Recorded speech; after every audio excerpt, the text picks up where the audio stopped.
पहिलाको बुढापाकाले भन्थे हुलमुलमा जिउ जोगाउनु अनिगालमा बिउ जोगाउनु यो कलियुगमा छोरी जोगाउन गाह्रो। मेरो श्रीमान यो जिनीमा यसरी सुध्रिनुहुन्छ भन्ने मैले सोचेकै थिएन। अर्काको छोरी चेली पाल्छु भनेर ल्याइसकेपछि सुध्रिनु परेन त बाटु। हाम्रो हजुरबाले भन्नुभएको जीवनमा केही गर्न नसके पनि आफ्नो श्रीमतीलाई चाहिँ खुसी पार्नुपर्छ अरे क्या। म जस्तो मान्छेले अहिलेको युवाहरूसँग बराबरी गर्न नसकिँदो रहेछ। ए बुढी पानी छैन? तिम्रो यहाँ बारीमा पानी ल्याएर कसले टक्राइदिन्छ? केही त गरेनौ नि त्यो डिग्री कान्छालाई। मेरो श्रीमान संसारकै सबैभन्दा राम्रो श्रीमान हो।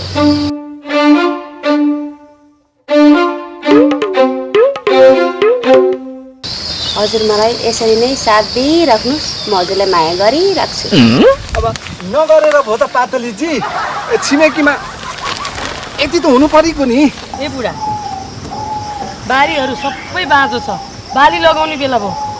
गाउँमा युवाहरू कोही छैनन्, के गर्ने हो? आधुनिक जमाना छ, ट्र्याक्टर लगाउला नि। लाउरे दाइ, तपाईँ योगाको बुद्धिजीवी मान्छे, त्यो त हो नेताज्यू। म केही सल्लाह गरौँ भनेर घरमा गएको थिएँ, तपाईँ चाहिँ पाखामा। यस्तो त अब सानतिनो बोरा बोक्नलाई पनि के को टेन्सन हो पातलीजी। तपाईँले जतिखेर भन्नुहुन्छ त्यतिखेर टुक्लुक्क आइपुग्छु। उमेरमा त उडेको चरा समाउने मान्छे पो हो त। जाउँ जाउँ पातली जाउँ।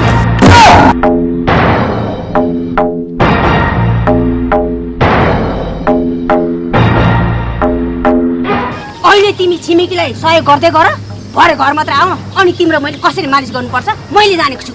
उहाँको कुरा सुन्नु हुँदैन है नेताज्यू। यदि डिग्री कान्छा प्रथम भएको हो भने उसैलाई नियुक्ति गराउनुपर्छ। हाम्रो समाजमा राम्रालाई भन्दा हाम्रालाई हात दिँदाखेरि भ्रष्टाचारी बढेको। नेताज्यू तपाईँलाई पनि भ्रष्टाचारी नेता भनेर चिनिन मन छ? महिलालाई काली चढेपछि नसकिँदो रहेछ। कहिले नदेखेको लाउरिनीको अनुहार देख्नु पर्यो।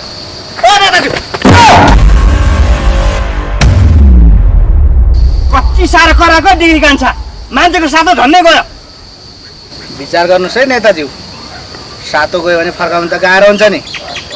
सातो फर्काउनलाई पनि खर्चै बढी। के खर्चको कुरा गर्छस्? सातो फर्काउनलाई त पहिला सातो जानु पर्यो नि। नरिसाउनु न नेताज्यू, मजा गरिदिएको, रिसाल्नुपर्छ त।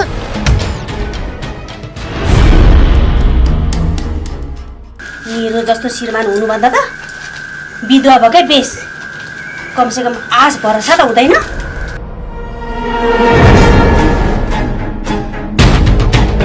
एक दिन होइन, 2 दिन होइन, अब सुध्रेला भोलि सुध्रेला भन्दा भन्दै झन् झन् बिग्रिँदै गयो।